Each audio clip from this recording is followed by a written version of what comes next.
welcome to another fabulous episode of Experts Eating Cake. I'm your host, Michelle Thomas from the Happy Business Club.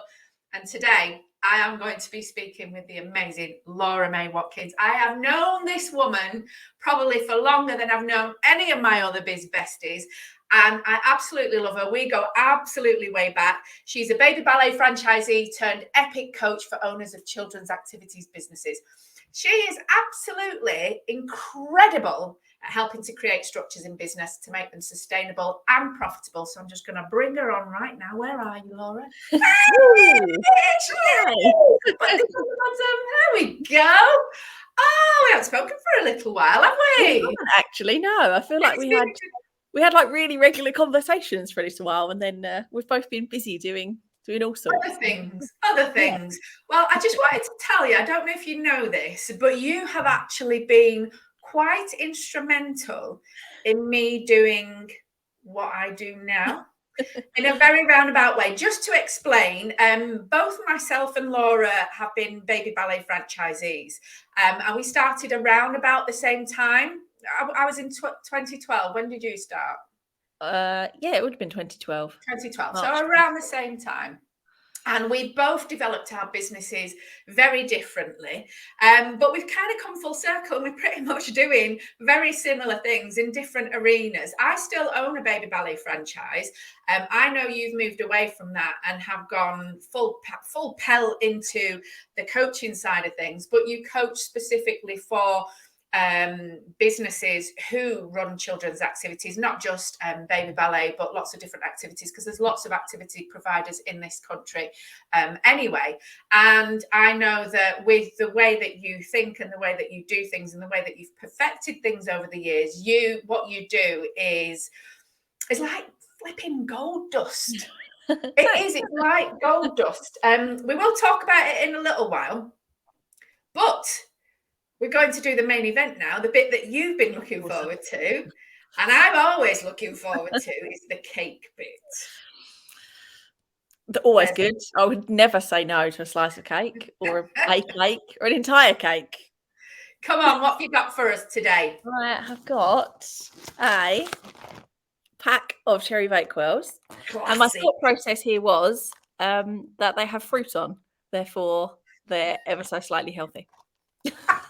Does that mean that my lemon cake is ever so slightly? Exactly, there's fruit in it. That was my other example. Lemon cake, it's got fruit in, anything sort of citrusy, that's fine. Oh yeah, I like a bit of citrus in cake. I mean, I like very sweet cakes, but I like citrusy cakes. Come on then, open up your cake. I've got half in. I hadn't got into the plastic bit yet. Oh well, I'll tell you about mine. Mine is a lemon cake. It was a bit of a surprise because sometimes what I do is my husband bakes a cake, and obviously I do try my very best to eat a whole big loaf cake, but sometimes I kind of need to put a bit in the freezer, and I wrap it up, put it in the freezer so it doesn't dry out. And this has been in the freezer for a couple of weeks. So I took it out this morning. I wasn't quite sure what it was when I took it out. I was just hoping for the best, and I do like this cake, and it is still moist. So do you have your cake ready? We're doing a cheers. Here we go. Cheers. Yes. I'm sure I've got crumbs all over.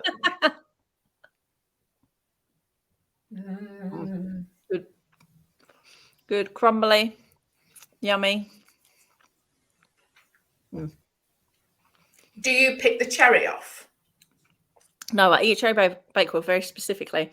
I eat all the way around the edge first, and then save the bit with the cherry on as like a last bite. I do that with Kit Kats, although they've not got cherries on, but I eat the chocolate around the outside. Like the chunky bit that's sort of left around the edge. Yeah, nice. Yeah, I do like that one. This cake is going straight in the gob. Good. I'm glad. Is yours nice? To say that it's been in the freezer for the last couple of weeks is really nice. For anybody that doesn't know, that hasn't watched the show before, I've got this amazing husband called Alan, and I've just got one now. I used to have a different Alan. Anyway, he does a lot of batch cooking at the weekends, and as soon as he knows that I'm doing these interviews during the week, he'll go and his little brain will go off and concoct some sort of cake, and he'll make it. Sometimes it works, sometimes it doesn't. but it's all cake and it's all good. And that one was quite good. I think he put yogurt raisins in it because he ran out of raisins, and I think it's just made the cake even better. Yeah, nice. Yeah, I like a little accidental mishap like that when you make a cake, and if you've run out of something, you throw something else in. I'm not quite sure how that's going to come out, and it comes out brilliantly. Bonus. Are you a cake producer then, Laura? I do sometimes bake cakes. I didn't have time today, otherwise I would have. But yeah, I do quite like making a cake. I find cooking quite relaxing generally. Yeah. More baking than cooking, but I do quite I like the cooking aspects and all of that. Don't like the cleaning up bit.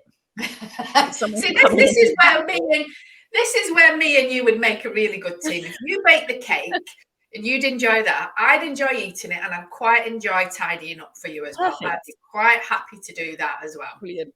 Right, I'm just going to take another little tiny bite because it is rather good, even though I've had cake already today. Oh, very nice. How's yours? Good? You've not got to the middle bit yet. No, not quite. A few more bites. Let's see if you get to it by the end of our little chat.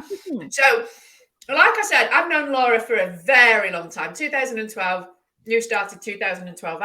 We started on our business journey at opposite ends of the country. And we both bought into the Baby Ballet franchise, and what a wonderful world that is. I'm still in it. It's one of my businesses, my bread and butter business. And I know that it's something that you really enjoyed as you went along, because I did say that you were instrumental in getting me here, and I want to explain that a little bit. The way that Laura does things is very systematic. It's very procedures driven. She's really good at tech. You're really brilliant at tech. And quite often you used to guide us along in terms of all the other franchisees, because we were a great community. You used to guide us along with little videos to show how to best maximize your tech and how to create little systems around the things that we had available to us, so that we could make better use of our time, bring in more customers. I say clients, but more customers, and just get the best out of our business. And you did that quite a lot. And it was something that absolutely fascinated me, because even though I love systems, let's be honest, the vast majority of children's activities providers go in it because they have a love of dance or a love of kids or whatever. And the business side only kind of like drops in their lap afterwards. And then it's like, uh-oh, but that's never their focus. And unfortunately, it can be part of the reason why they struggle in their businesses, is because they struggle to actually create those systems in the first place.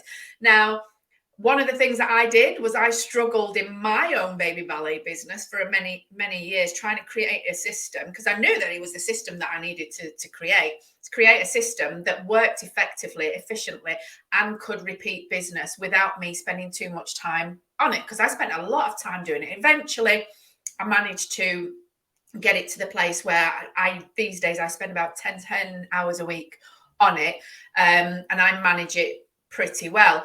And that all came down to the fact that I was always watching what you were doing, listening to what you were doing, picking up hints and tips. And because of that, I freed up a lot of time for me to go and do my passion project, which was set up the Happy Business Club. And here we are, eating cake on YouTube. What a full, nice, complete circle that is. Yep. That's it.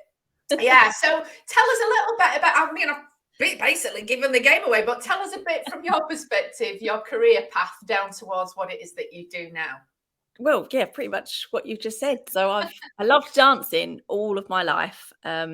Danced forever and ever and ever, and then had quite a bad accident when I was 15 and broke my leg really badly, dislocated my knee at the same time, was on and off crutches for 2 years, had 3 operations. Wasn't fun at all. So knew I'd never dance professionally after that. So the next best thing, as they say, those who can't teach. Not quite true, but I went and taught. So I taught for a good few years, came across baby ballet as part of that, because I used to teach for another franchise before buying my own one. And then, bought into the baby ballet franchise, like you said, 12 years ago. And initially in one area, and then expanded out and out and out, and grew quite a nice sizable little chunk. And then, sort of about a year ago, maybe just over a year ago now, I just got to the point that I was like, it's time for something else. I've reached a point that unless I sort of go and do a massive jump onto like the next kind of bit, this has got to where it can go now. I get that. Yeah. And then I just, sort of fancy doing something a bit different. And you were one of the people that are like, you'd be great at doing this, as were some other people. As you said, I always helped out franchisees where I could. I had other people coming from other sort of people that run different classes coming to me saying, how do you do this? How do you do that? So, started doing some coaching instead. Progression, isn't it? Natural progression. It's showing people how you do things well and allowing them to actually find their own feet and figure out from what you teach them how to do it well as well. We do a questionnaire before our guest comes on. And one of the questions that I actually put was, what problem do you solve like a boss? So we want to know what you're an expert in. And your answer was absolutely corking. I love it. I love your answer. It was cracking the rhythmic acquisition of customers. I mean, how flipping bomb.com is that? Tell me about it.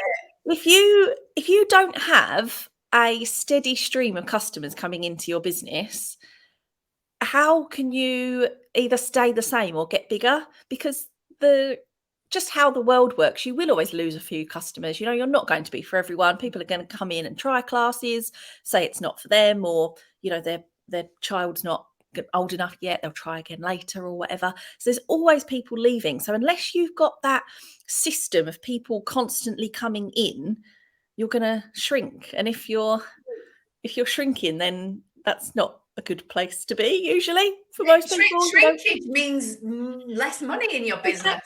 Exactly. So if you can crack that rhythmic acquisition of customers coming into the business, then you're at least maintaining, if not growing exponentially, because you've got them coming in constantly. So having, again, like you said earlier, the systems of how we get those people coming into the business is really key to how well your business does further down the line. Yeah, and I think a lot of us, though, we kind of like stick our head in the sand. I've done it. I have actually gone the other way and created the systems. I do have a very, very simple system, and it's probably could do better. You might get a new client by the end of this call. But you know what? I remember times right at the beginning where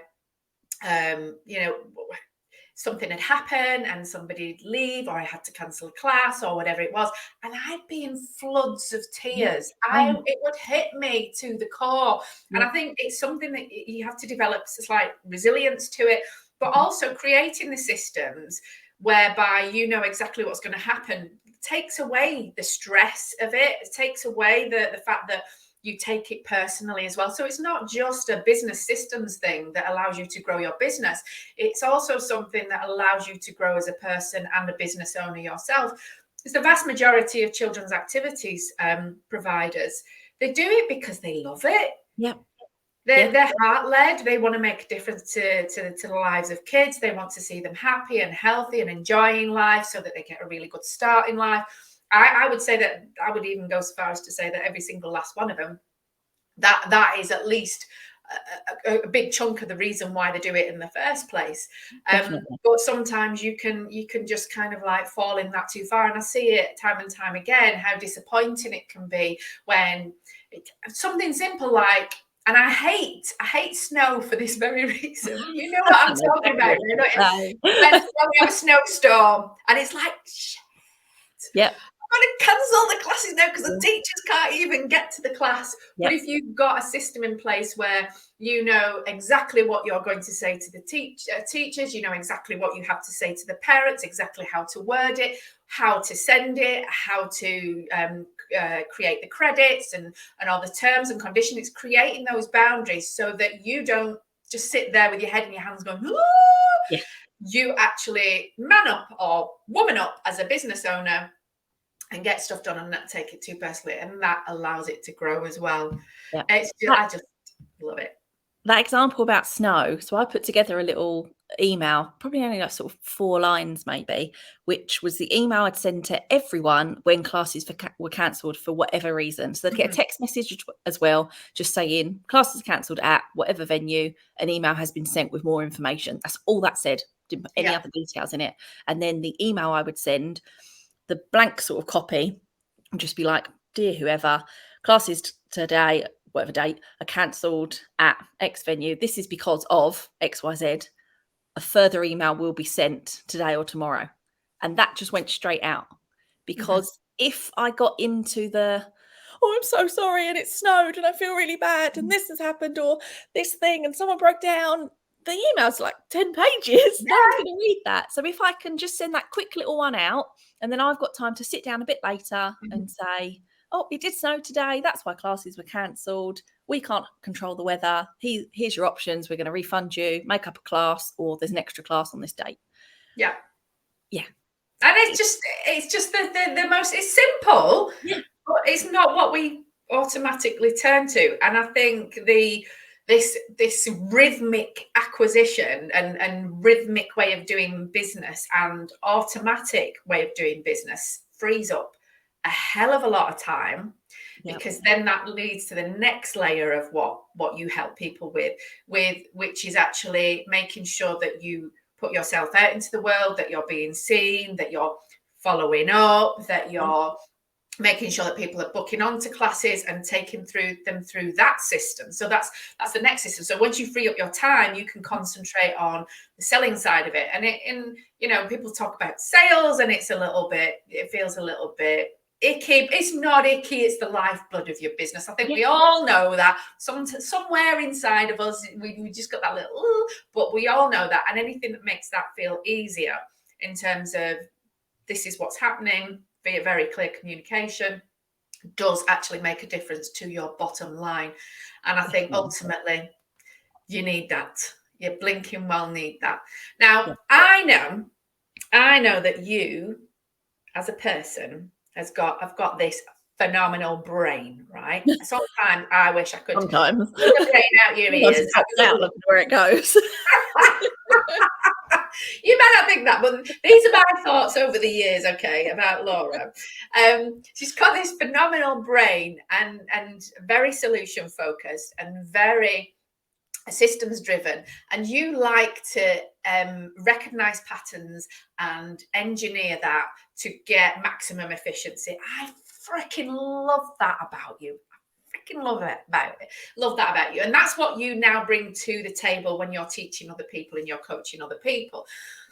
Along the way, when you started doing this and putting that out into the world, what have you found surprising in terms of what you put out there and the feedback that you get and the things that you've seen along the way? What have you found surprising? Well, I think the biggest thing I've found with people, and like you're saying about follow-up, is that people don't remember to do stuff. And I'm the worst person for doing this. I will sign up to something or put something in my shopping basket and then forget about it for days on end. So when I get a reminder email going, oh, this is still in your basket, I then remember to go and buy it. I'm like, oh yeah, I meant to get that. That's for blah blah's birthday or whatever. So one of the big things I say to people I work with is you have to follow up, especially children's activities. Parents are busy people. Yes. They don't know if they're coming or going half the time. If you can catch them on the school run, so a really good time to message parents is 2:45, because chances are they're already at the school because they need to get a parking space and they had to be there half an hour before the school kicks out. So they're sat in their car scrolling on their phone. So if you can email them, oh, you didn't book your class or you haven't paid for your class, that's a really good time to get them and following up with them. They might have meant to book it, but someone started crying or dinner was burning or the washing machine beeped and they went to go and do that and they're instantly distracted. So I think people give up too quickly when they follow up.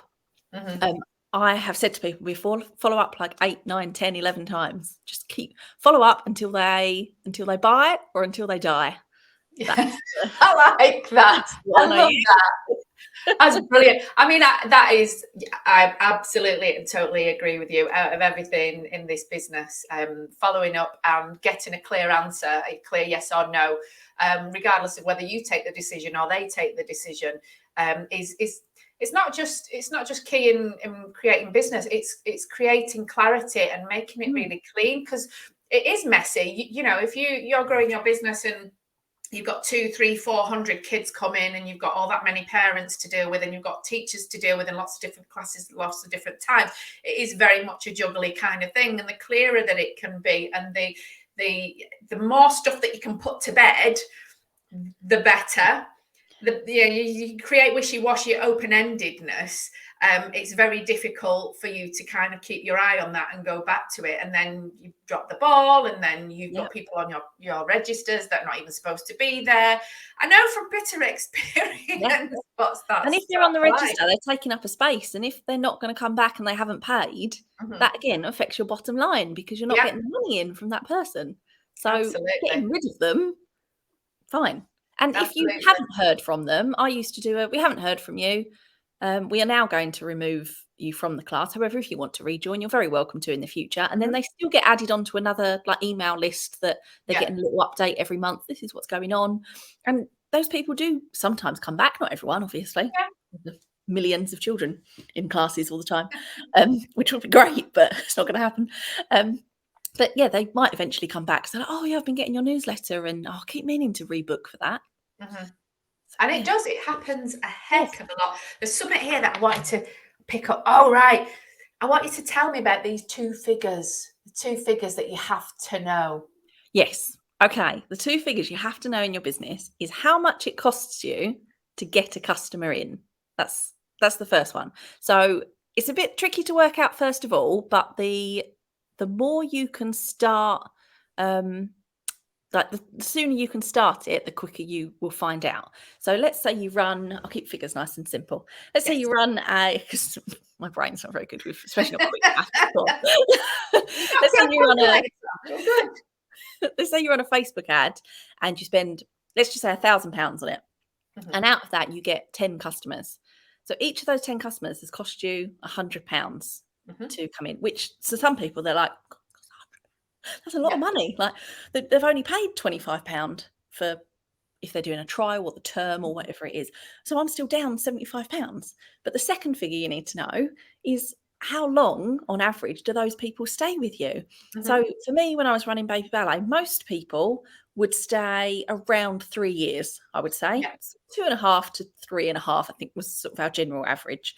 So actually over that period of time, they have given me way more than £100. So if I'm going to spend £100 from the get-go, I might actually get in £3,000 from them over the course of 3 years, because once they've done all their class fees, if they've done a show, they've bought some uniform, they might have had a birthday party, that amount of money coming in is way more than what I've spent on them.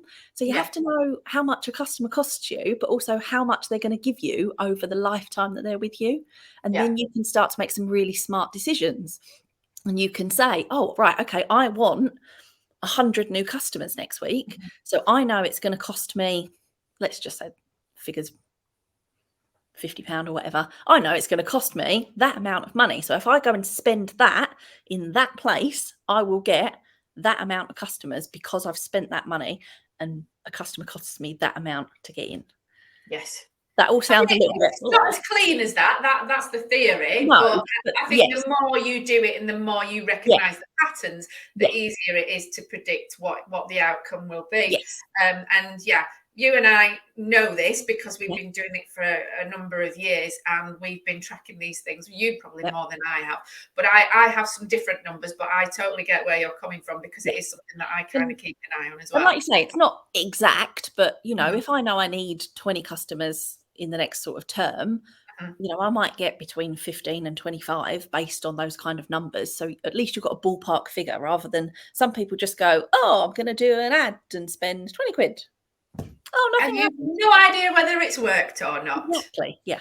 Yeah, So and there is different ways of doing it. There's different ways of getting that information. But ultimately, if you've got a really good idea of how much you're paying for somebody to come into your business and how much you're actually going to make from them, then you can plug that into your business and make sure that you're creating the kind of business that you want and creating the kind of profits that you want.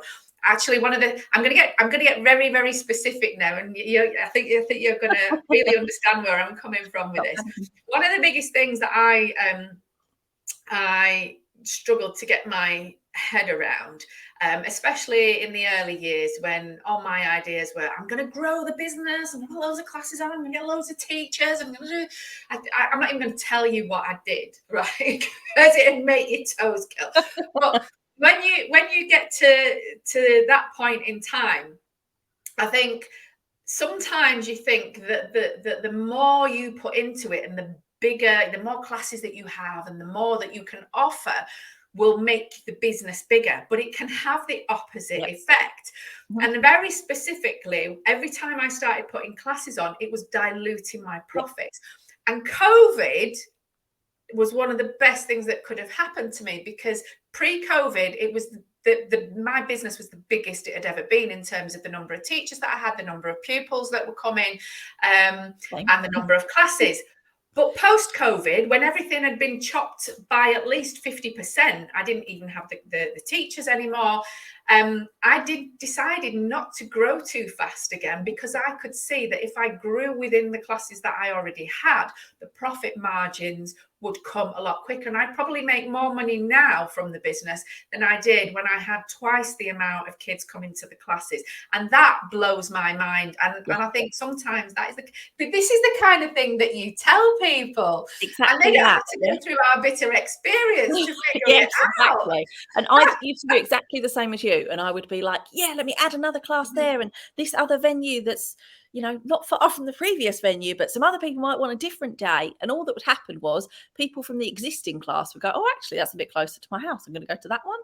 Yeah. And then unless you've got, again, that rhythmic acquisition of customers coming in to fill the places they've taken, like you say, you just dilute everything and you've got 2 half-full classes rather than one nice big full class. Yeah, we've been there, done that, got the flipping T-shirt. Yeah. I worked out years ago that I needed 12 people in a class to start making money. So that was after I paid for the hall, a teacher, things like certificates, insurance over the year, roughly 12 in a class. And as you know, we were allowed 18 in a class with baby ballet, depends on insurance and all that. So those 6 are then the profit. So if I've only got 12, well, I'm just about making some money. Whereas if I have got 18, I'm actually making a nice little chunk there. Yeah, exactly. And I have a thing called average class number, which is over all the classes, adding it all up and dividing it by the classes. That's your average class number, and then you'll have a real understanding of where your profits lie. So you don't get too hung up on the classes that maybe have a little bit less and they're not, but you still recognize that those are the classes that have the most room for maneuver as well. And that, to this day, right from day one, that to this day is one of my biggest numbers, because I know an average class number of 8. About 8 for me is right. If I've got an average class number of 8, I am breaking even. So then I know that an average class number of 16 or 17 is very unrealistic, because you've literally got to have every class full. So for me, my aim is always a average class number of 12, which means that the 4 people for every single class that I have is basically pure profit. So I get a really good understanding. And going into those numbers is actually quite an exciting thing. People might bury their head in the sand about it, but when you start looking at it in terms of what you can do with your business, how you can make it more efficient, how you can make it clearer for the customer, and how you can put more into it in terms of the kind of things that you would like to do, how you can put more money back into your pocket as well, because let's face it, it's long hours, it's a lot of work, it's heart and soul kind of business. You're not going to be, I say you're not going to be going out and getting another job. Some people do, but it's not absolutely necessary to do that. And you've got to, make sure that if it's a business, it's something that you can get what you need out of. And I think that's important as well. It is a business. So at the end of the day, if there is a class that just for whatever reason hasn't picked up, you are allowed to cancel it. And whenever I've done that, and I've done it plenty of times over the years, for whatever reason, a teacher's left, a venue's closed down, it just wasn't making money like consistently and it had to go, the majority of those people move to a different class and then fill that class up anyway. So you are allowed to make money in your business, even though it's a thing you love and you enjoy doing it. That doesn't mean you can't make any money. You are allowed to do that. And I feel like a lot of people I work with don't think they're allowed to. Yeah. And it's such a crying shame, because when you do make money in your business and you can go on holiday and pay the bills and you are having a great life, it makes it easier to love your business, strangely enough. So you don't come from it. You come from it with love, and then when it's given back to you, you can love your business even more.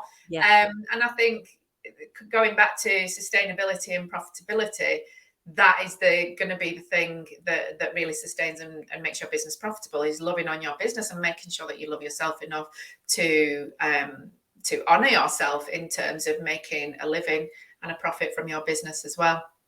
Definitely. What other kind of misconceptions? Because that one for me is something that really hit home. It's all the realizations of the many years of heartache that I had through trying to run a business. What other misconceptions do you think people have when they're running, not necessarily baby ballet classes, but any kind of children's activities classes? What do you come across quite a lot that people think are right, and you're like, no, Buster, that ain't right. I will tell you how it is. I will sort this out. I think a lot of people will see a certain class going on and be like, well, I could do that. And they'll just set it up and not do anything about it and then go, oh, it didn't work. And that's it. Like, you haven't actually put any effort in. You haven't tried to make it different from whatever the other class was that you saw. Like, there's loads of preschool ballet classes. Baby ballet is different in certain ways, but there are others that are different in other ways, and other people will prefer them. There's space for everyone, and all the classes can be a little bit different, and people enjoy, some people want a really strict class for their child and they want them to really learn the thing, whatever the thing is. Other people just want them to go and let off some energy and have a great time and enjoy it. The actual learning of the activity isn't so important, or socialize, or whatever that is. I think a lot of people get caught up in just starting something and not giving it enough time to develop into its own thing, or not advertising it well enough, perhaps because they've got some self-doubt that it's going to do well. I read something really interesting kind of on the same subject, that if you self-sabotage something, you are controlling the result. So if you do set up a class, but you go, oh, it's not really going to work, and I'll deliver 100 leaflets, that'll be enough. 100 people should turn up then, and you get 1 or 2 people book. Exactly. You've controlled the result because you have self-sabotaged that and you've not done enough. So it's sort of trying to tweak that and making sure that you give something a good go. It won't always work, but there are things that we can put in place, and that's what I like trying to help people with, in order to get the best possible outcome from whatever it is they're trying to do themselves. All right. So if there's a children's activity provider, whether they've been in the game a few months or a few years or 12 years and they want to work with you because what they're hearing today is actually making total sense to them. It's like, yes, I do need to make money in this. Yes, I need to have a really good idea of what the systems are so that I can be more strategic, and that I can clean up my act, and that I can give a better service, and that I can grow my business. How are they going to work with you? How can they work with you? So I do like to try and give back to people first. So I've got loads of free resources on my website that you can go and have a look at. There's all sorts of stuff on there. It can be slightly overwhelming because there are quite a lot. So if you're not too sure, then ping me a message. I'm on everything. You're down in the description as well. Yes, you can ping me a message and I'll sort of direct you in the right way. I would recommend, if you're not too sure where to start, but you do need some more customers in your classes, because getting some more customers in can inject that little bit of cash, which might then free up some time in order to do something else. I have a webinar, free webinar that you can go and watch at any time, which is called Enrollment Excellence. And that has got a whole host of ideas. Most are free. There's a couple of cheap paid things in there, a couple of bit more expensive ones, but a whole load of ideas of how to get more people into your classes and how I'm just going to check that out in a minute. Yes. That would probably be a really good starting place. But I do also offer free calls for people. So if you want a first sort of 15-minute little chat, if you've got one like really niggly thing that you're like, I need to sort this out, then you're more than welcome to jump on a call with me. Again, that link's on my website, so you can do that. But what if they want to come to you and say, Laura, I need to sort this out once and for all. I know you're the only person in the whole world that can help me with this. What does that container look like? Well, I have a couple of different options there. I can work with people one-on-one. That's a more expensive option because it is one-on-one, but then I can really dive into your business, get to know everything about it. And they are, long chats. When we have those, we're talking a couple of hours. We really get into the nitty-gritty. There's usually tears at some point because that's just the way it goes. And I've been there from, running my business. I've been in tears about stuff before when I've had mentors and coaches and things. Or I also do small group coaching, which is a little bit more affordable for people. You still get access to me, and we sometimes have little breakouts and one-on-ones with that. But, sort of little groups of 8 to 10 people, and then we all kind of help each other as well. And I like that everyone that I work with is happy with that, and we do help each other. There is enough space that we can all have successful businesses. We don't want to be a like catty and bitchy community. That's not what I'm into at all. We help each other and we listen to people's problems, and you get a lot out of that group coaching as well, because someone might have a similar sort of problem that either you're a bit too embarrassed to say about, or you've got a higher problem, but actually, like a problem with more priority at the minute, but actually that would really help you. So there's a couple of different options for people. I still feel like you're hiding your light under a bushel here. I really do. Just to reiterate, Laura is absolutely phenomenal at what she does. I have seen her in action. She's been an inspiration to me over the years, and she has really helped me figure out how to run my business, even though I've been doing it the exact amount of same time as Laura has as well. And I think you don't do yourself enough justice. So I'm going to big you up today. I'm going to big you up.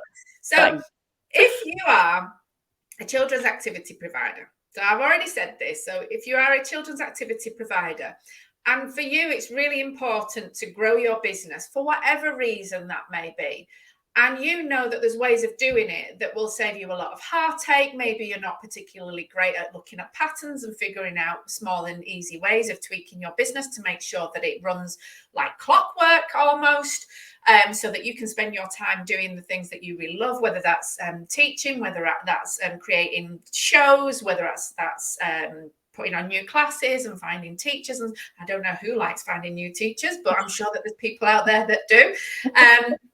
If that is you, and you know that you need help, I have got to say you could not work with a better person than Laura. So I urge you to very quickly look at the description under this video and click on it and get in touch. Don't let her fob you off with the little stuff. If you need the big guns, go for the flipping big guns. All right?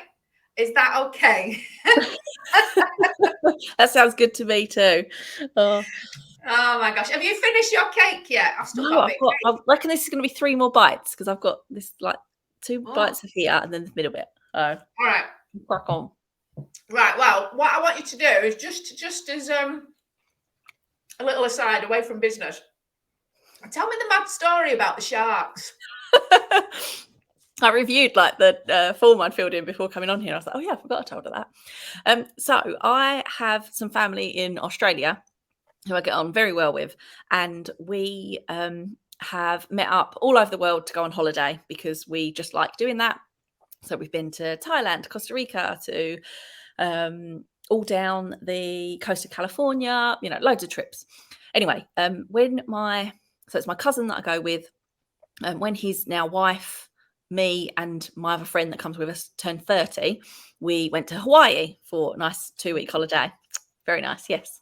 And we always all pick one thing we really want to do. Now, I've always wanted to swim with sharks. Why?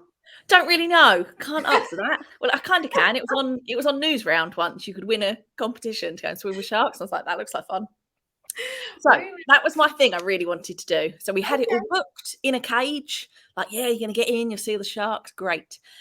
The weather was too bad to go in the cage because it swing around too much. So my cousin's wife found a company that do it without a cage and was like, should we do that instead? So who said should we do that instead? Who said that? And all 4 of us were like, yeah, all right. Crash your bonkers.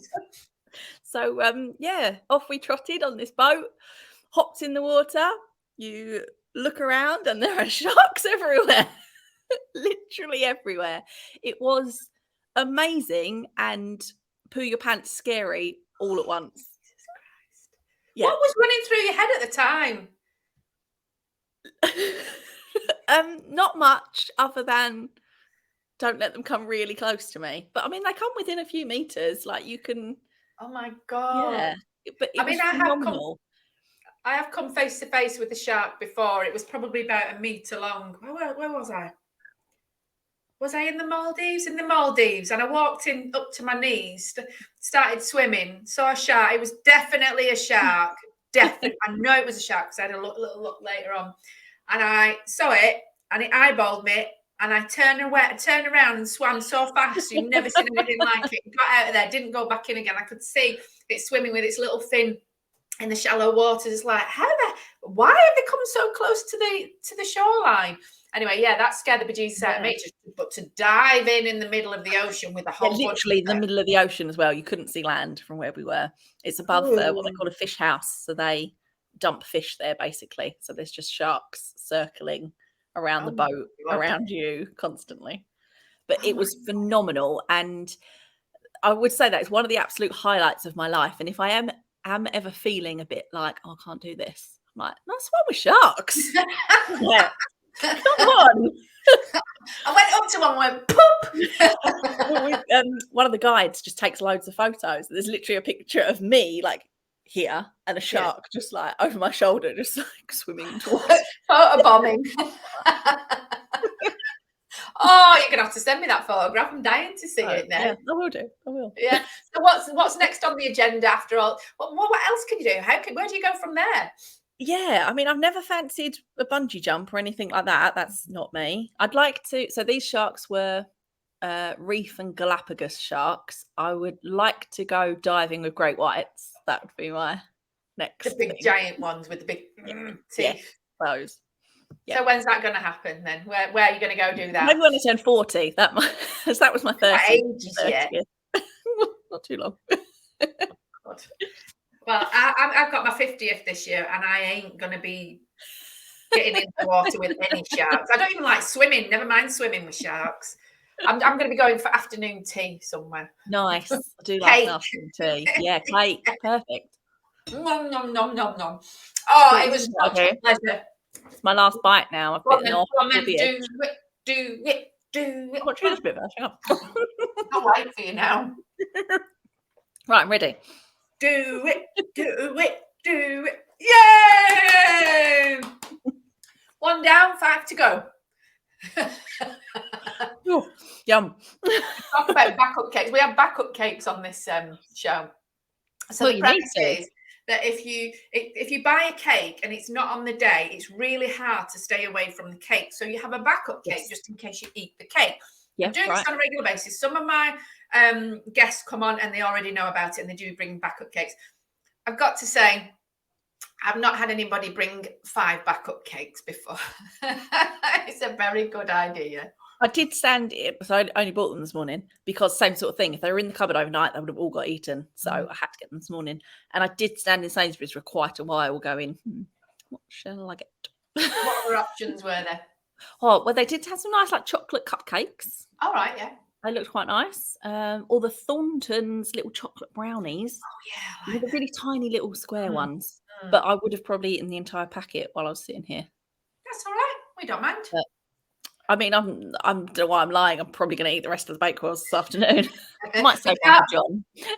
Can't beat a good Bakewell. Don't tell him about this interview, and don't tell him that you were going to save him one. Make sure that if you eat all of them, you throw the packet in a place where he'll never find it. Definitely done that before. I can't say anything about that. Oh, it's been brilliant having you on. I'm gonna keep in touch with you, and we're gonna have more chats. But for now, I wanted to give you big kisses for coming Thank on you. and To you too. and telling everybody how flipping fabulous you are. See you later. Oh, that was the brilliant Laura. I love that woman. I've known her for so long, and I'm so glad that she's come on and had a chat with me today, because it's got me all fired up about the other business that I have. One of the other things that I did a few months ago is I, by accident, created a shop about cake because, well, just because. I don't know. It was an accident. I don't even know how it happened. I opened my eyes and there was this shop with t-shirts and stuff. So you might have seen these t-shirts before, but the one I've got on today is Cake Connoisseur. If it's something that you really love, if you love cake as much as I do, and you want one of these t-shirts, I'm going to drop the link below. Check out my stuff. There's t-shirts on there. There's hoodies on there. There's going to be more amazing slogans coming on there for you if you are a cake connoisseur and you are unapologetic about loving and eating cake. So check that out below, and I will see you next time for another phenomenal guest on Experts Eating Cake.